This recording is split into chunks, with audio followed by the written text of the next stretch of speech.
Hello, Senior Vice President. My name is Carlos, Director of Operations. My name is Shane Volpus, and I am the Director of Human Resources. Today, we're going to be talking to you about the pros and cons when it comes to the implementation of your layoff procedure. Yep, that's right, exactly, Carlos. Before we get into the nitty gritty of our analysis of the pros and cons of this new layoff system, we first want to get into some kind of basic, like little ethical and specifically communicative different things and different things to know when going into making this big decision to lay off 54 out of the 60 current employees that work in the different field operation centers for Plant Solutions. So let's start with the first one. I'm going to start with the first one, and I'm going to talk about the general ethics in human resources management. So before I really get into how it applies to Plant Solutions specifically, I want to talk about what does it mean. Well, in essence, it essentially means how my job dealing with different different employee disputes, whether that's from employee to employee or a managerial position to employee. It's really dealing with different disputes between employees. Usually, ethical issues may involve money, but thankfully, a lot of the ethical issues that we may run into with this current decision come with communication, and we definitely want to focus on communication as a whole. Um, Regarding how I would go about dealing with ethical disputes or dealing with ethical issues in human resource management, it would first involve going outside of just company policy, outside of just what we have established as a company, and understand the what is right and wrong, and what is socially accepted as right and wrong, and how that is going to apply to this specific dispute. And the last thing is how to get to the solution is by really getting to the root of the problem. If we have two employees that are out at odds for some particular reason, understanding the problem in the most detailed fashion and really understanding the problem from the human condition standpoint is really what I want to focus on and really what we should try to accomplish. I agree with you, Shane. And we have to secondly address staff communication. Now, what is staff communication? It's the way employers and employees communicate with one another to successfully reach objectives in the workplace and workplace environments and overall product goals. So there's a couple types. We have our vertical communication, which will come from employee to employer. That would be known as downward. And then we'd have employer to employee, which would be known as upward communication. An example of downward communication would be in our situation, you would advise all the other people to push a certain weight loss product more. That would be an example of downward communication. An example of upward communication in this situation would be one of the field operators would would notify you that their business is not doing as well and would request ways to help make it better. That would be in terms of that. And there are several different ways communication can occur. And also, secondly, employee to employee communication. This is known as horizontal communication. This happens between employees on the same level. This in this level of communication, unofficial communication is more often likely to occur. Shane will get more into those types of communication later. And then there are types of communication in different forms. You have memos, you have letters, you have emails, you have in-person meetings, you have virtual meetings. All of these achieve different things based on the situation, which is what Shane will be getting into next.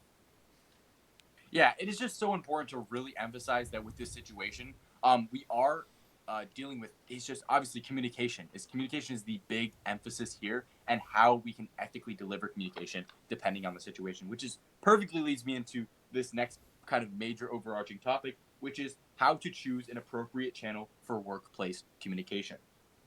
And very similar to dealing with employee disputes ethically, it's all about understanding the communicative situation and what the communication is kind of occurring under what situation.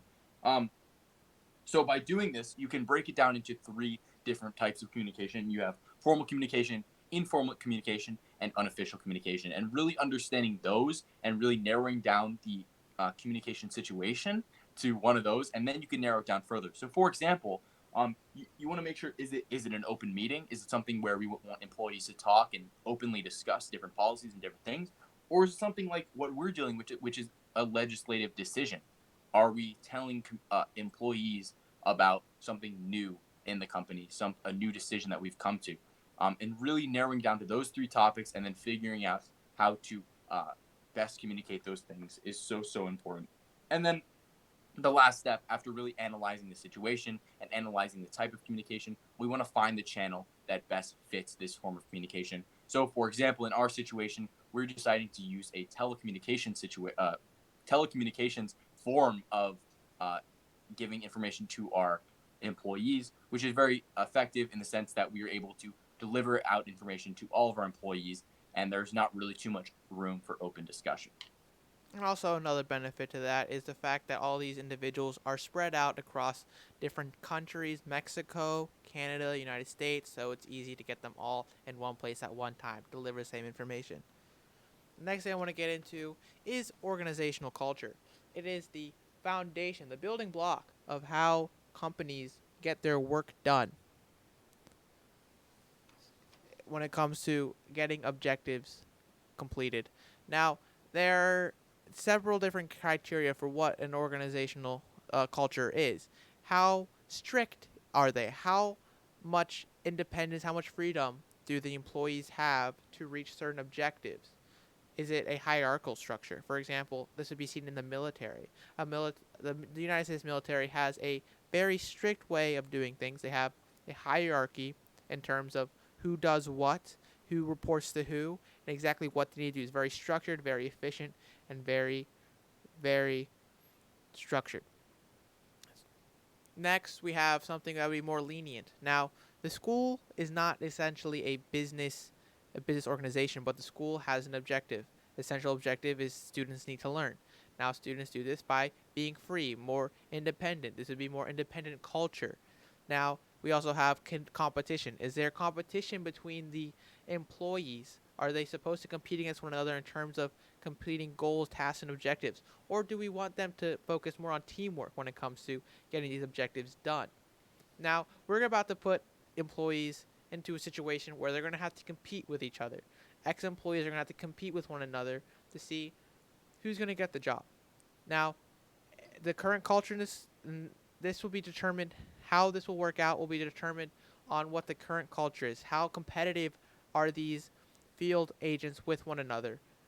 Because if they're very competitive, then there's going to be a very competitive new 6 regional managers. If they're not very competitive and they like working together, they're not going to like the situation they're put in because they're going to have to compete against one another to get these 6 positions shortened from the 60 that they originally were. Definitely important things to consider. Next topic I want to move into is the overall nature of effective communications. This is a very kind of, I would say, like rudimentary or basic kind of thing to understand when communicating in any situation, and can definitely be applied to this current situation.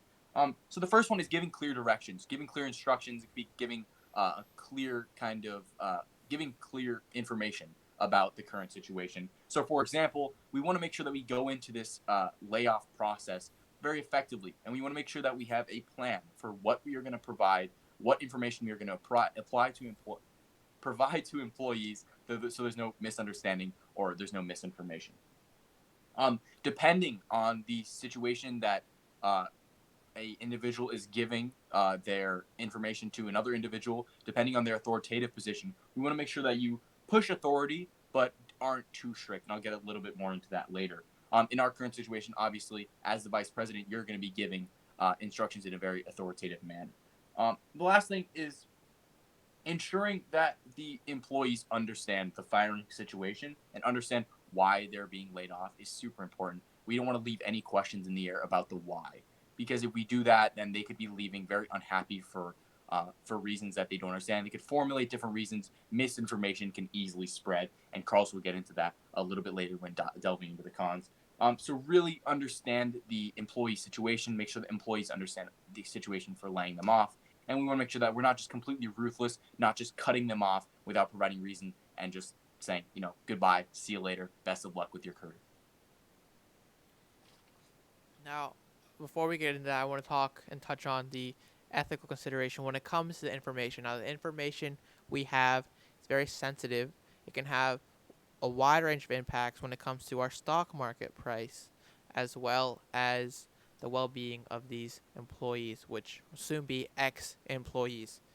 So, first we have the stock market aspect, we have to be discreet with this information. We have to be secure with it. If people get their hands on the information, they can know, they'll have an inference, a very, very educated guess, almost that they know that the stock market, more than likely, of this company will drop due to the fact that there is an imminent mass laying off that's about to occur. This is known as insider trading, and it's highly unethical. And for example, Martha Stewart participated in this unethical business practice and as a result went to prison. Now we do not want to have our business caught up in this scandal, and it is also unethical in the first place. Secondly, are we being are we being uh the second thing I need to touch on is the tone appropriate? Is the tone appropriate for what we are doing? Is, for example, in Blizzard, they had a mass laying off in Blizzard Activision, where one person responsible for these layoffs put all 50 employees in a room, proceeded to start the meeting with a stand-up routine before starting to lay off or laying them off all at once and or during the meeting. This is unethical and highly potentially damaging to the mentality of these employees, knowing that they've just heard a joke and they are now hearing that they're going to have to find a new job and a new source of employment. The tone is a very important part of ethics and information, how it's delivered. The last part is, how are you disclosing all the information? Are you disclosing all the information that is necessary to be disclosed? For example, we have a field operation manager who's about to move to a different field operation, like a different office. He's about to move. Should we tell him that he's about to get laid off? He's about to move all of his belongings to a different place. Should we tell him that he's about to get laid off? It's unethical for us to not to tell him, because he's about to uproot his entire family, his entire sphere of social life, everything, to move to a job that's soon no longer to exist. And the last thing here is another kind of general thing, and it's about Carlos kind of talked about employees spreading misinformation and possibly spreading information that could be harmful to our business. And one of the ways to kind of avoid this is really reaching deep into simply treating employees with dignity and respect, and having respect for each of our employees. And in this way, we're not really giving them a reason to have malicious feelings toward the company. They don't want to sabotage the company because they had a good experience here, but due to the certain circumstances, we had to lay them off. And that is the unfortunate situation that we are now in, the possibly unethical, depending on our actions, situation that we're now in. So just some different things on how to maintain employee dignity and respect is, going back a little bit, you want to be authoritative, but you don't want to be dictatorial. You don't want to be a complete dictator and just give no reason for any actions and just be absolutely ruthless. Next one is understanding the employee situation. This is so huge. This is such a huge part of being empathetic and really sitting down with employees, understanding their situation, understanding where they come from in different situations. For example, we don't obviously, in a normal circumstance, we were just laying off one employee. We could possibly, if they acted in a certain way, we'd understand why they acted in that way. What was going on, possibly at home, what was going on in their family life, or whatever it is. Really understanding them so they can understand where we're coming from as well. And the last one is delivering information in a way that does not completely disregard this employee situation. We want to make sure, as I mentioned, delivering information in a way that kind of touches as many points as possible, and really giving it in a way that's like, we understand this could be going on and this could be going on, but sadly we are in this unfortunate situation to have to lay you off. And it's really about being respectful and understanding their situation is so huge, and that can definitely play into their situation as well. And the last one is just some general things: listen, understand, have empathy. All very important things, and not just being a good boss or being a good business person, but being a good person in general. All very good points, Shane. And now we're going to have to touch into the pros and cons of this plan of action. Now, I'm going to first touch on the cons. I think it's important to address those first before we get into the pros. First, we have the potential of bad press. Now, someone from our PR department drafted up this potential article that could be sent out and to to the public as a result of our plan of action today, or when you proceed to lay off these individuals. Now, it's not pretty. New York Times, a layoff massacre at Planned Solutions workplace. Now we have terrible. That's a terrible headline that's going to paint our company in a bad light. We have an image that's going to paint you, our boss, as someone insensitive to his employees, and it's just going to paint our company overall in a bad picture. Individuals who are not comfortable with working with us due to this, we're going to lose business as a result. The second thing is we're going to significantly reduce the amount of potential employees that we could have. We're going to lose a lot of potential human capital as a result of this decision. There's a potential con. Now we're taking this information based on a survey done across all people who work around the world, people who work in Canada, Mexico, and the United States. Those three places that we have branches in at the moment. We did this study with employees there in all those different places and working in different occupations. The question was, would you work at a place that has massive mass layoffs? And somewhat unsurprisingly, 60% said they would not, while 40% would say yes. Now, that is part of the downsides of doing this. If we lay off all these people instantaneously just like that versus doing it maybe more sporadically until we get to this plan, then we're risking scaring away potential employees. Employees are going to see that their job is not stable. They could lose it. And we don't want that. We want people to know that this is, even though it may not be stable for these employees, we don't want to scare away potential employees with fears of instability in a future job. For sure. Next, I want to delve into the pros. Before I do that, though, one of the main pros that we've kind of already implemented at our company is that we've had really high employee satisfaction with our current dealings with human resources disputes and ensuring that employees are fairly happy with how our company runs. We also did another kind of survey with that, and we essentially asked our employees, are ethical situations dealt with well currently at Plant Solutions? And a whopping 98% said yes. They agreed and said, yeah, definitely. You guys definitely take into account the current situation and really understand what's going on and understand how to deal with it effectively. So that's not necessarily a pro of this specific solution, but it's definitely something effective that we are doing currently at the company that we can then implement into this bigger layoff situation. So let's get into the pros now, specifically of the layoff itself. First one is saving money. Currently, we have branches in all 50 states, and then we have some in Canada and Mexico. Now, this is a lot of revenue that's pouring into these different locations to uphold the products that are going to these places, the kind of hygiene of the facility, making sure that it's up to standards, and different things like that. We're pouring a lot of money into that. We are also pouring a lot of money into the employee salaries as well.